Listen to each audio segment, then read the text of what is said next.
Hello everyone, and welcome to a bonus episode of the SCHEELS Outdoors Podcast. In this one, we're going to be joined by Tony and Kim Ferrie, who are our Night 2 guests of the virtual fish series. They're going to be answering the remaining questions that we didn't get to during that live portion of the segment. Here's our bonus footage with Tony and Kim Ferrie.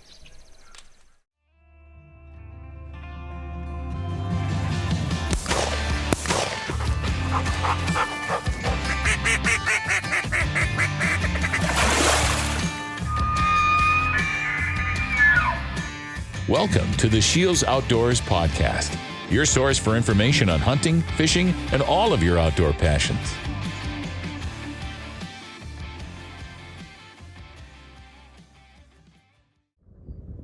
Hi, this is Kim and Tony Ferrie, back to answer a few of the questions that we didn't have time for the other night. First question, what's your fly fishing starter kit for someone that is new to the sport, fresh and salt water? Tony? Well, obviously you're going to need a rod, reel, line, collection of flies.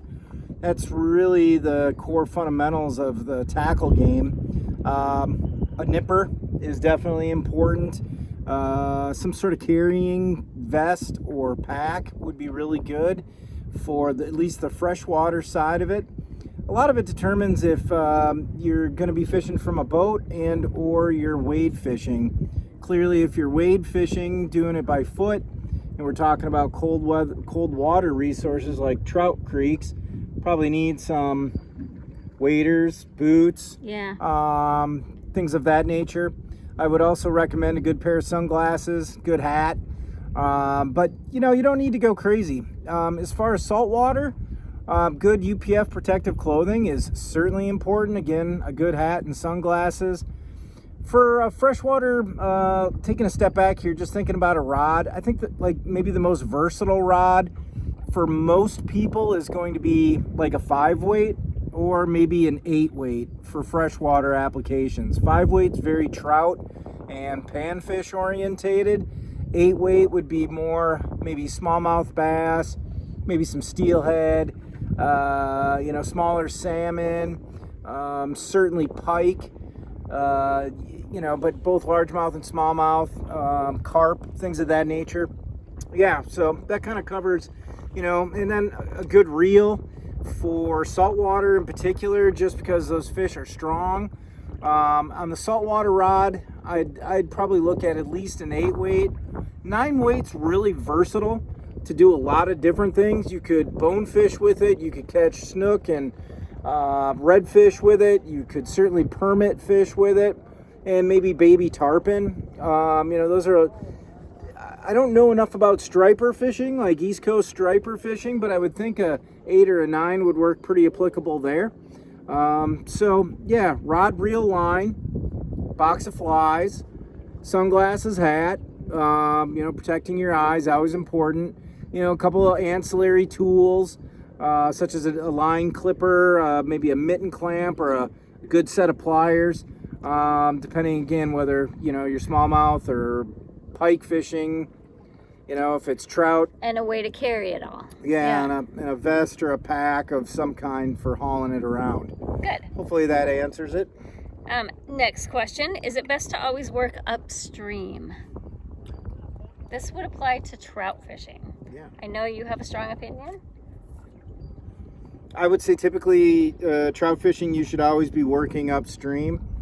There are times where the water might be really large, like a big wide piece of water.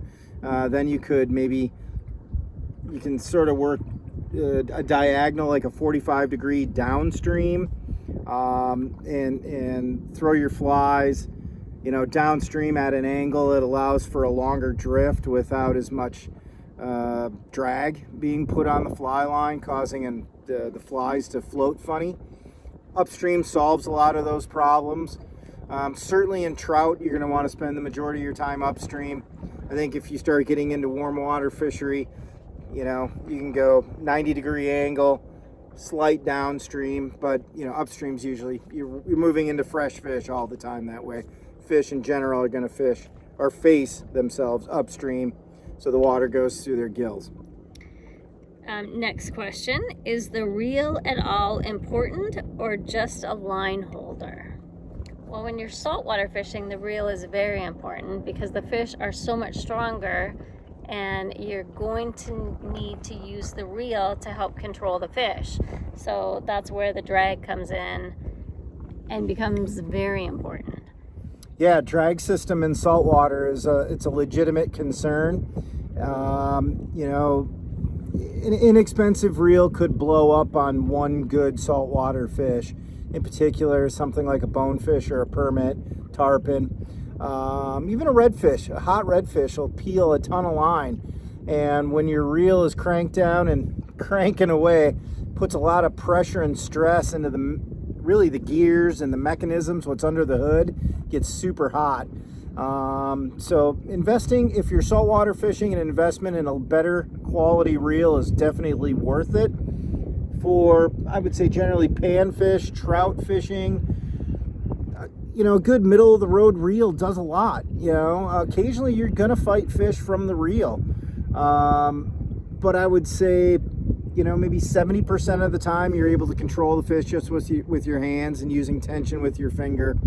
There are tons of great reel options. You don't need to spend a ton if you're a freshwater angler.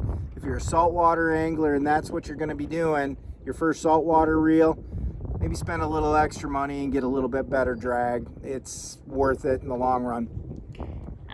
Next question, which I think this is an interesting question. What trip got you hooked on fly fishing? And I would think for most people, you're already hooked on fly fishing before you take that trip. I don't know. I think for me and so many people, it's when you finally get to the point where you're catching, I catch 2 fish, and that's a good day, like, as you're learning. And then pretty soon maybe you're catching 4 fish. And then you're interested in doing like that trip. And you go somewhere, maybe it's out west and fish some of the famous trout waters in Colorado, Wyoming, Montana. Maybe you get an opportunity to fish one of the premier smallmouth rivers in the Midwest. The upper Mississippi comes to mind. And all of a sudden you have that day where you're like, I caught a dozen and they were great fish and they were great eats, and you're smiling all day long. That's the one. That's the trip. And I don't care what it is. It's the day that everything comes together. We all want to catch fish, and when you have that day, it's so rewarding. What was it for you? I don't know. Like I said, I don't think it was one specific trip that got me hooked on fly fishing. It's the whole process of catching fish differently than with a conventional rod. Yeah. So, next question. How do you know what size reel to purchase, which we kind of talked about? Yeah, kind of covered. So the way reels are typically designated when you're looking at reel sizes is they will have a line weight designation. So if you're fishing a 5-weight rod, for instance, you could look for a reel that'll handle a 4.56 or a 5.6 or a 4.5. Those are different line weight sizes. So it really deals with the size of the line, the capacity that you need for backing on the reel, which fills up the arbor, and then you get to your fly line. So there is no right or wrong answer. It's finding the reel that matches to the rod and the line that you're going to use. And anybody at any good shop, any fly shop, especially the SCHEELS stores, those guys are going to help you get into the right gear. And that's really important. Like right reel, right rod, right line, you're golden. Yeah. Best fly fishing lake or river in Wisconsin, and I'm going to combine this with the next question: how to catch crappie on the fly. So, because we love the Wisconsin River because you can catch crappie, you can catch smallmouth bass, largemouth bass, muskie, pike, like gar, so many different styles of fish out there. And my favorite lake in that area is at Governor Dodge. Both of those lakes. Which is a state park. Which is a in state southwest park. Wisconsin. So there's tons of access. But that's a great place to catch crappie, bluegill, muskie, carp. There's so many fish in those walleye lakes. are in there. There's tons of good water in Wisconsin, depending on geographical regions. Certainly northern Wisconsin's got great rivers. The Flambeau, Chippewa, Namakagon, those all come to mind. The St. Croix comes to mind. Over on the east coast of Wisconsin, the Door County area's got great Lake Michigan fishing, sight fishing in the big lake. Water's crystal clear, and you can see smallmouth and carp there. There's so many lakes. I think you could literally almost fish a lifetime and never touch on all the good water. And both Wisconsin and Minnesota, even Michigan. I mean, there's just so much good water in the Midwest. That's a whole other hour conversation. I think a misconception is that if it's a lake, you can't fly fish on it. And you can fly fish any body of water just like a conventional angler would fish any body of water. You just can't fish as deep. You can't fish as deep, and you just focus on construction areas where there's wood, the edges. But you can catch fish with a fly rod anywhere. You just have to put in some time and do it. Catching crappies. Crappie, I would say, from a fly perspective, both in our interview with Ben, we talked about woolly buggers. I would definitely look at woolly buggers or leeches as the predominant pattern. Small. They're about an inch and a half long, maybe. And something with a bead head that's got a little bit of weight.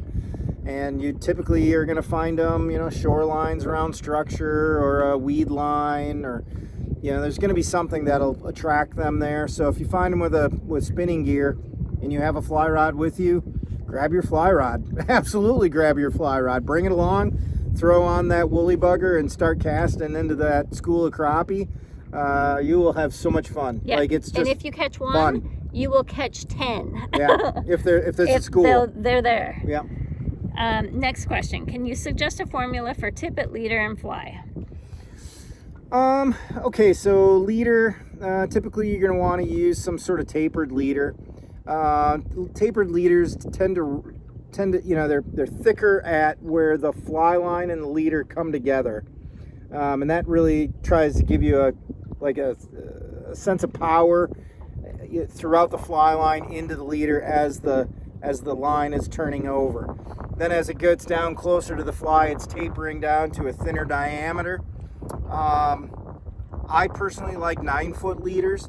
They give you a pretty good long length of a pretty consistent diameter for the last 2 feet. Another good leader is a 7.5-foot tapered leader. You can also build your own leaders and literally do it in multiple sections and use blood knots or surgeon's knots and construct your own leader, and start with, say, 20 pound, go to 16 pound, go to 12 pound, go to 8, go to 6, go to 4. That's a lot of knots. Tapered leader does that all on its own. If I'm fishing a 4X tapered leader, I'm typically going to either fish a 3, 4, or 5X tippet material, depending on what kind of fish you're going after. Are you tying it in a nymph rig? Are you going to be dropping some split shot? We talked about that the other night. So tying that knot that the split shot can slide down and stay tight to, that all matters. And then flies, and typically that tippet section, if I was using a 9-foot leader, I might actually cut that leader back 6-8 inches and then tie maybe 16 inches of tippet material on. And the reason for the tippet material is as you clip flies and change flies, or maybe you get some knots in it, or there's damage because you get it hung up in wood or a tree branch or something, you can just cut it back and you're not tying in directly to the end of a leader. Sooner or later you just keep cutting the leader down, and now you either have to tie a big section to replace the length or you're swapping out leaders. So tippet allows you to extend a leader and extend its life as well. Do we use salmon egg imitations?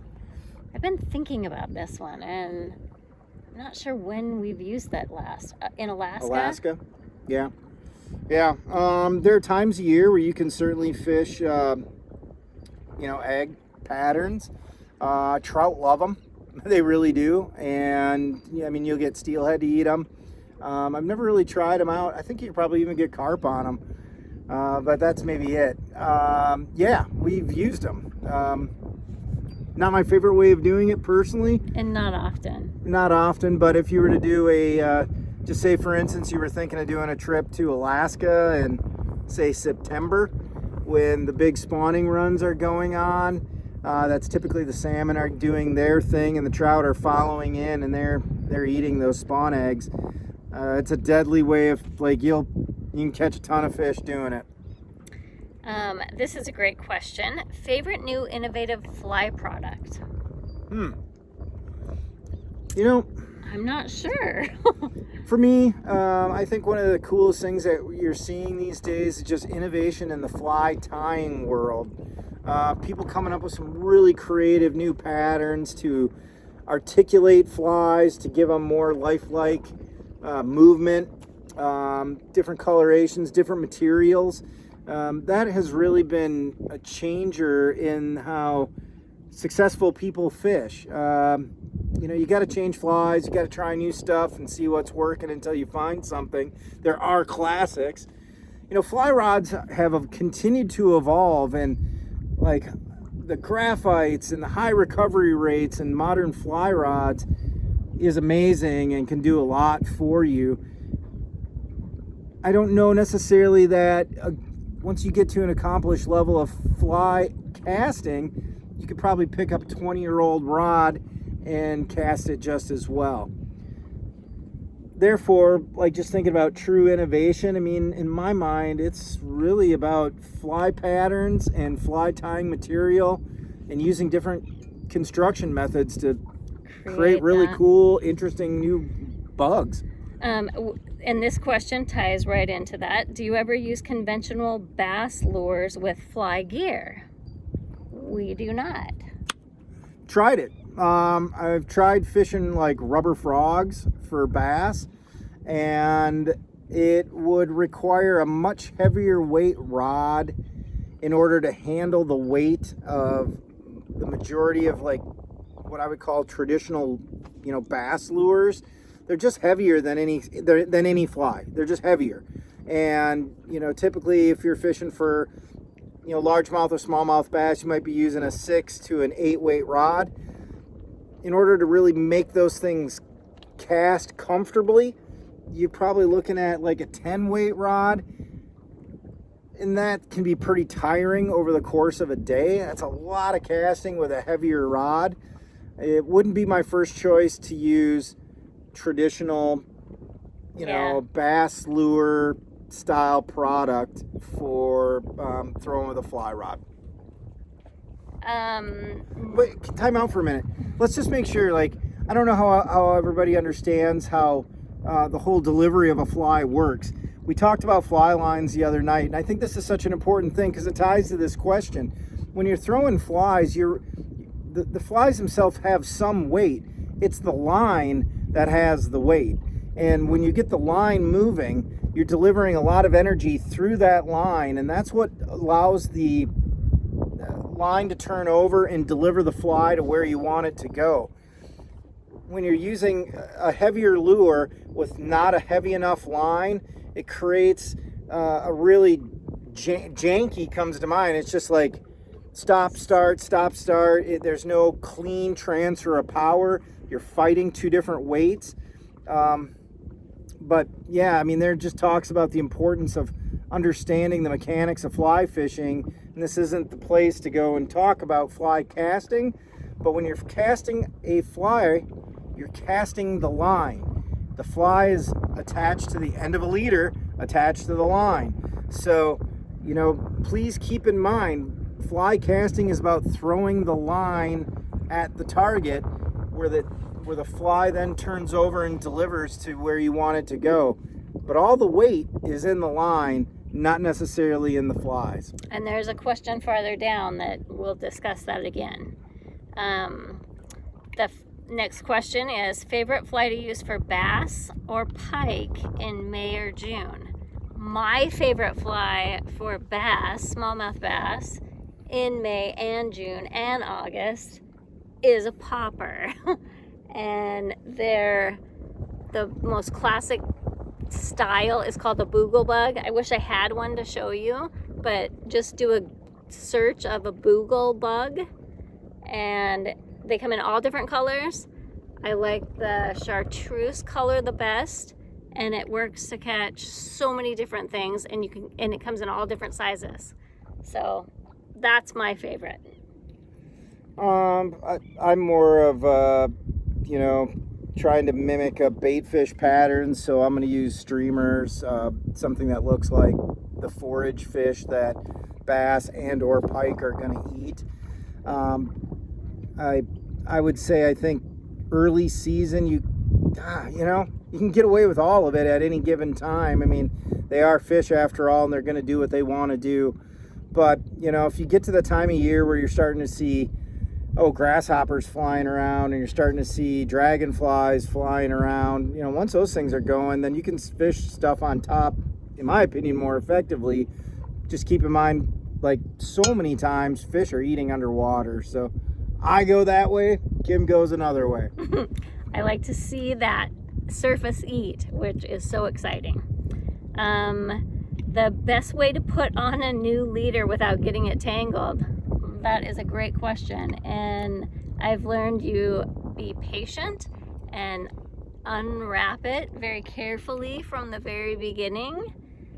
Stretch it out as you're slowly unwrap it. We have one Tony's going to grab, and that's the best way. Patience in unraveling it to start with.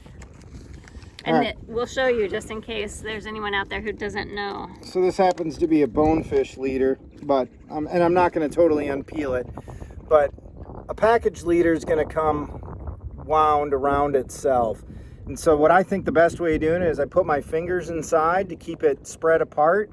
I find the end with the manufacturer's loop on the end of that leader, and that just simply wraps around probably 5 or 6 times, keeps everything together, and start at the thick end.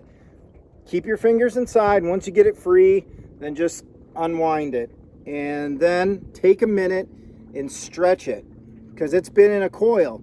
You want it straight, so take it about 2.5 foot sections and stretch it, hold it for just 3 or 4 seconds, then move to the next section and try to get some of that coiling out of it. Super important though, put your fingers in there, otherwise you'll have a big knotted mess, and you got a knot in your leader before you even made a cast.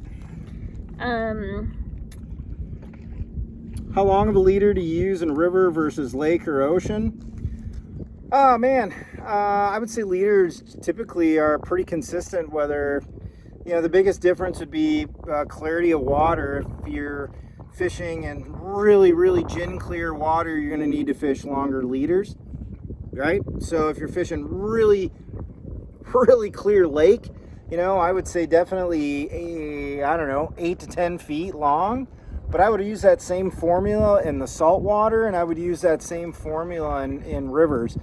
Kim and I have had the pleasure of fishing in New Zealand a few times, and the rivers there are incredibly clear, and those fish are very wary, and they're big trout. And typically we were fishing anywhere from 14 to 16 foot leaders. So, again, packaged 9 foot leader, and then you're tying on multiple sections, another 5 feet maybe of a 4X material gives you about 13 feet. That's a pretty long, 13-14 feet. That's a long leader.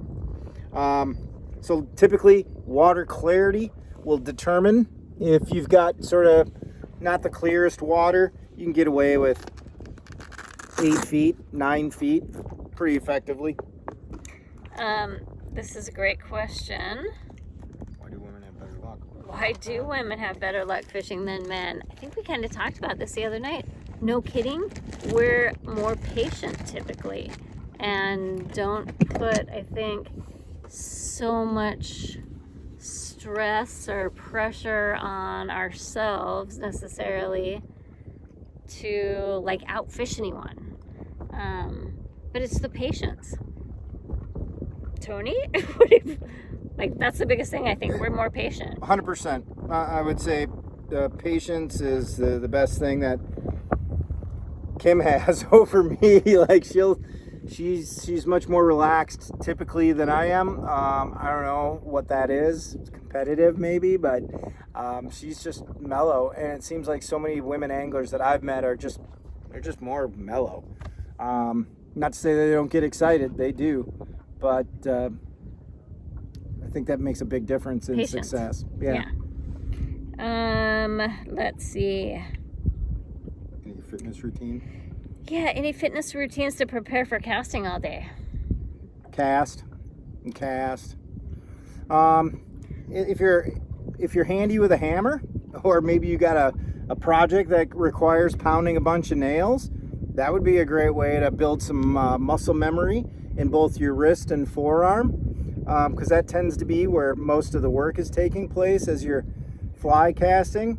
That comes to mind. But outside of that, it's just it's like bowling or a golf swing. Yeah. It's muscle memory. It's just doing it over and over and over again so that your muscles start to develop the memory to do it consistently. And when you're first starting, you cast, you spend 8 hours on the rod, fishing all day, casting a rod, man, you're going to be tired. And let's say you did that on June 1 and you did that every day for a month. By the end of that month, you're not tired. You wouldn't be tired at all. You'd build up enough muscle memory, and you'd be in good shape for it. But there's really no fitness routine that I can think of short of just practice casting. I don't know. I could be a wise ass here and be like tipping back beverages, but yeah, that's a joke. What would be a good setup for a teen that will grow with them?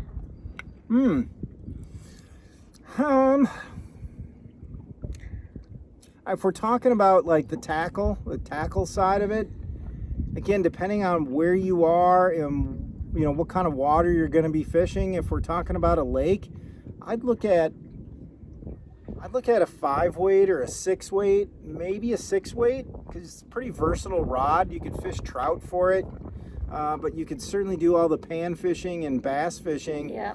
And that will last a long time. I mean, barring, breaking the rod, you'll have to replace the line. Lines do wear out. You'll have to replace flies and, leaders and tippets. If we're talking about like the apparel side of it for a teenager, and if I was looking at it like a pair of waders, for instance, I would definitely have my teen try on the warmest, thickest clothes that they would ever fish in and go try on waders. And when you put them on, you want them to fit loose. And so think about the next few years of growth in a teen. And buy a wader that's slightly larger with a lot of clothes on, because that'll give you the longest window before you're going to grow out of it.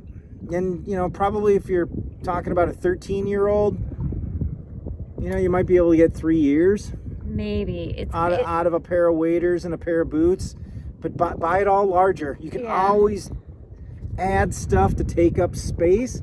You can't remove stuff to make a tight fit feel better. And if you're uncomfortable, you're not going to have a good time. So on the tackle side, a good starter kit, a good 5-weight, 6-weight, middle of the road reel, something that, it's fly fishing's cool. Like rods and reels last a long time. I mean, I'm still fishing rods that are 20 years old and reels that are 20 years old.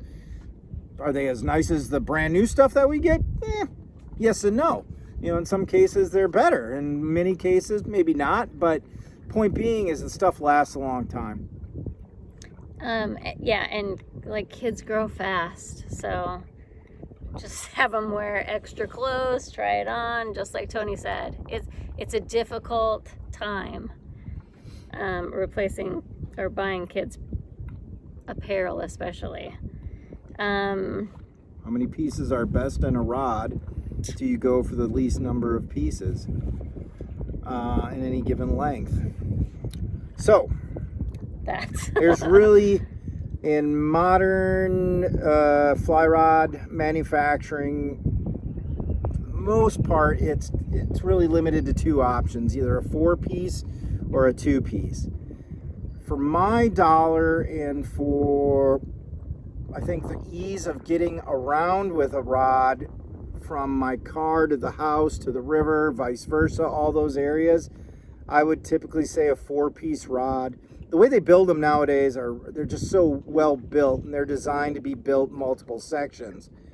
That said, 2-piece rods, now you're only talking about one ferrule connection. They cast really nice. Occasionally you'll stumble across 1-piece fly rods. Those are premier. They're awesome. They are definitely a tool. They feel differently in the hand. They're smoother. That said, they're very difficult to travel with. Very, very difficult. And dollar for dollar, pound for pound, I'd say a 4-piece rod is probably the best option out there. Yeah, especially if you tend on, going out of the U.S. They're just easier to travel with. If you're ever going to get on a plane, so a much 4-piece easier. rod is easier. Next question, best walleye fly. We use streamers. That's what we typically catch them on. A bait fish pattern. Yeah. Bait fish pattern, something that mimics, maybe is it a shiner? Is it, I'm not much of a bait angler myself, so I don't necessarily know all the different types of live bait, but think about what walleye eat, and then you want to try to find a fly that mimics it. And color is important. Size is more important. Yeah. The right size of fly for their main food source is going to be, that's what you're trying to imitate, is their food source. So if the fly is a little darker, then okay. If it's a little lighter, no big deal. But if it's too big or too small, they probably won't eat it. So, my experience and Kim's experience, like when we catch walleye, which we're not necessarily targeting, we're trying to catch bass typically, but they kind of live in similar areas, in rivers, that is. And we're typically fishing a fly that's maybe 3.5 inches long, maybe 4 inches long. Yeah. But 3 to 4 inches ought to be a really good sort of mark for a walleye fly. And it's crazy. We've caught most of our walleye in rivers. Mm-hmm. Yeah. What's the best brand of line? Oh, well, man, load it up. Scientific Angler. Yeah. There's. First of all, there's not. Fly line manufacturing is. It's a pretty small group within the world. There's only a few companies that have the machinery and have taken the time to develop the science and the coatings and the cores. Obviously we work for Scientific Anglers, but I would say, I'm trying to be impartial, but I really can't. SA is a company out of Midland, Michigan.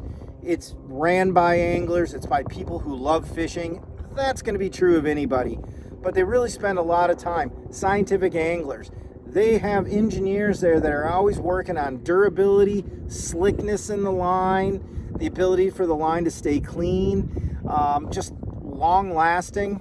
You can't go wrong with a Scientific Angler line. And Josh, he's one of the engineers that creates our lines. And go to the Scientific Angler website. Josh has quite a few YouTube videos out there that just explains all the Josh research. Jenkins, his name is. Super informative. He's a great person to listen to about fly lines. He's full of knowledge. Your favorite rod weight? I would say mine is probably a 7. We use 7s for bass fishing. Like, we use 7s almost year round.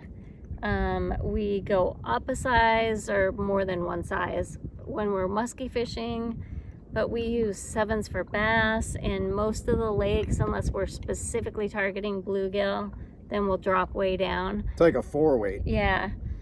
But even a 7 is good for big trout. Absolutely. 7's very versatile, very, very versatile. Yeah, 7 in the Midwest, for the type of fishing we have in the upper Midwest, when you think about the warm water applications, and maybe you're going to fish for some of the, call it coastal fish, maybe, some of those places in the UP of Michigan or northern Wisconsin, say the Brule, or maybe you're going to mess around in some of those rivers that are up along the North Shore of Minnesota, certainly like Sakakawea, that lake over in Bismarck. I would definitely look at 7s. An 8-weight is another great option. And I would say industry-wide, like in the fly fishing industry, the number one selling rod weight is a 5-weight. Period, end of story, because of the predominance and the usefulness for that, primarily in trout. Yeah. But in our backyard, 6, 7, 8 would be sort of the gamut, I think, for what most people are going to use it for. And if I'm only going to buy one, I'm going to probably hit it right in the middle and go with a 7. I love 7s. They're light enough that you can lightly cast with them, but you can overline them and put heavier sinking lines on it, and the rod will handle it. Yeah. So, yeah.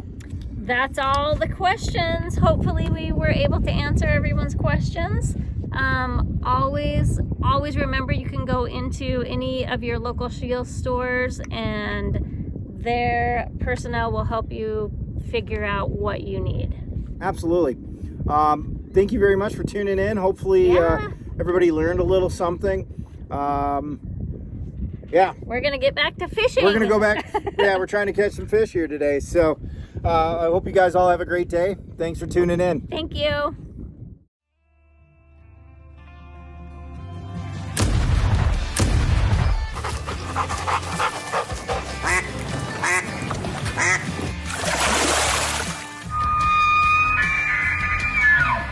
Thank you for listening to the SCHEELS Outdoors Podcast. Stay tuned for future segments and visit our social media pages, SCHEELS Outdoors on Facebook and Instagram, for daily updates.